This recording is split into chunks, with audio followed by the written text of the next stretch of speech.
Durant tout le XVIIIe siècle, une grande dispute a opposé les tacticiens pour savoir s'il valait mieux organiser les troupes en ordre mince En ligne, ou en ordre profond. en colonne. Frédéric II a tranché. Ce sera en diagonale. Le pire, c'est que ça a marché.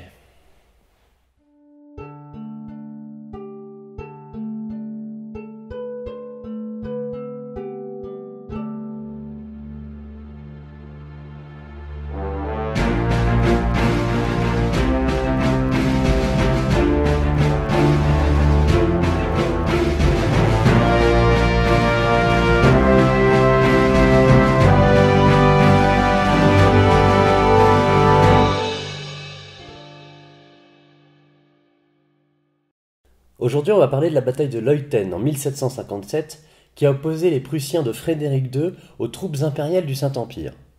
Dans les faits, ce sont des troupes aux ordres des Autrichiens, hein.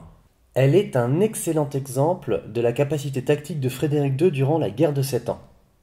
Encore une guerre compliquée, bordel. La guerre de Sept Ans a lieu de 1756 à 1763, mais dans les faits elle a commencé en Amérique du Nord en 1754, et elle va même se propager jusqu'en Inde, mais on va éviter de se disperser. En Europe donc, le cœur du problème est en Silésie, et dans la montée en puissance de la Prusse. Cette dernière a justement récupéré cette riche province en 1742, et l'Autriche, qui contrôle indirectement le Saint-Empire, n'arrive pas à l'accepter.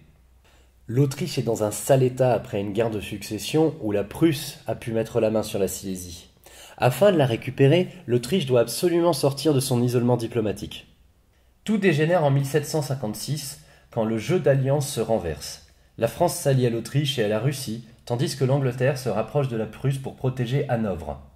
Parce que le roi d'Angleterre est aussi prince d'Hanovre, donc ça la foutrait mal si les Anglais venaient à perdre la ville. La tension est énorme et Frédéric II, mal placé géographiquement mais doté d'une armée incroyablement opérationnelle, décide de prendre les devants et d'attaquer la Saxe, ce qui embrase l'Europe. You maniacs! You blew it up! Le début de la guerre se passe normalement. La Saxe tombe avec ses richesses entre les mains de la Prusse. L'Autriche échoue à lui venir en aide et la France, après avoir surpris les Anglais en Méditerranée, lance une grande armée vers Hanovre. Les Autrichiens finissent par forcer les Prussiens à se replier devant Prague et les Russes menacent de l'autre côté. Frédéric II passe alors en mode priorité. Il parvient à ralentir les Russes, puis se tourne vers les Français qu'il écrase à la bataille de Rosbar. Ah, Rosbar! On y reviendra à cette bataille, croyez-moi.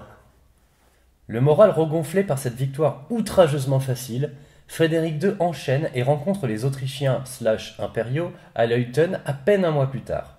Problème, il n'a que 36 000 hommes à opposer aux 65 000 impériaux. Mais il a une botte secrète, l'ordre oblique.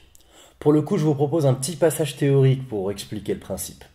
L'ordre oblique consiste à mettre ses troupes non pas en ligne, mais en diagonale. Merci. La finesse réside dans le renforcement de l'aile la plus avancée. La théorie voudrait que les troupes les plus éloignées de la ligne adverse soient aussi la moins nombreuses. Mais du coup, pourquoi en diagonale? L'ordre oblique cherche à créer un surnombre permanent. Les premières troupes à engager le combat sont l'aile renforcée. En surnombre, cette aile est censée gagner rapidement. Ainsi, le temps que les troupes à ses côtés engagent le combat, elle pourra lui venir en aide, créant un nouveau surnombre. La diagonale ne cherche donc qu'à retarder le combat des troupes moins nombreuses, dans l'attente du soutien des troupes plus avancées. Ah, mais alors c'est parfait comme idée! Oula. Ça demande beaucoup de conditions pour pouvoir fonctionner. Le principal problème, c'est la manœuvre. Il faut des troupes très entraînées et très habituées à manœuvrer ensemble pour pouvoir se permettre une telle tactique. Et puis ça se voit venir de loin, ce genre de plan de bataille. Mais ça tombe bien, car Frédéric II est un petit malin qui sait très bien cacher ses intentions et qui est doté de l'armée la plus manœuvrière d'Europe. En effet, son père était obsédé par l'armée. Il modernisa le matériel avec la baguette d'acier, mit en place un entraînement et une discipline drastique et refonda entièrement le corps des officiers. Sans guerre, le père a transmis à son fils une armée incroyablement fonctionnelle, mieux armée, mieux entraînée et mieux encadrée. Il faut savoir que la fréquence de tir de ces troupes était 2 à 3 fois supérieure à la moyenne de l'époque, et ils avaient une maîtrise de certaines formations qui était extrêmement complexe. Ce qui nous ramène à la bataille. En écrasante infériorité numérique, Frédéric II sait qu'il doit feinter.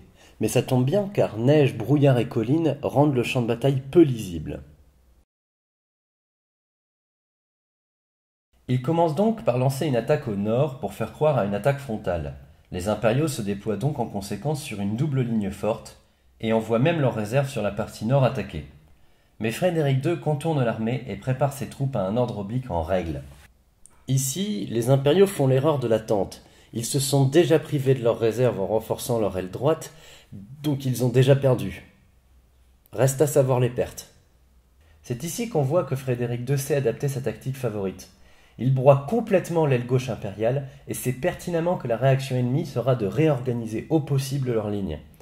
Incapables de rompre le combat, les troupes impériales arrivent au compte-gouttes tandis que l'ordre oblique prussien assure le surnombre permanent décrit dans la théorie. En réalité, les Autrichiens font un ordre oblique par nécessité, mais sans véritablement le vouloir. Leur armée ne manœuvre pas bien et c'est clairement un effet mécanique plus que la marque d'une véritable volonté. L'aile droite impériale tente bien un débordement, mais la réserve prussienne la repousse et c'est bientôt la débandade. Vous commencez à vous habituer, la leçon est énorme. Pour 1000 morts et 5000 blessés, Frédéric II inflige 3000 morts, 7000 blessés et surtout plus de 10 000 prisonniers aux Autrichiens. La bataille est un soulagement pour la Prusse qui garde la Silésie et met hors circuit pour un moment France et Autriche. Reste que la Suède et la Russie menacent et ne laissent pas de répit à Frédéric II. Pour l'ordre oblique, il faut remarquer deux choses. Premièrement, son intérêt réside dans sa capacité à créer un surnombre local permanent, ce qui est finalement le but de la tactique.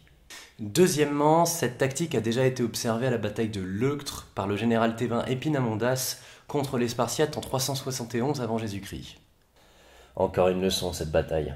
Si ça vous intéresse, on s'y penchera un jour. Et voilà, c'est la fin de cet épisode, j'espère qu'il vous a plu. En attendant, moi je vous souhaite une bonne journée et je vous remercie de m'avoir écouté.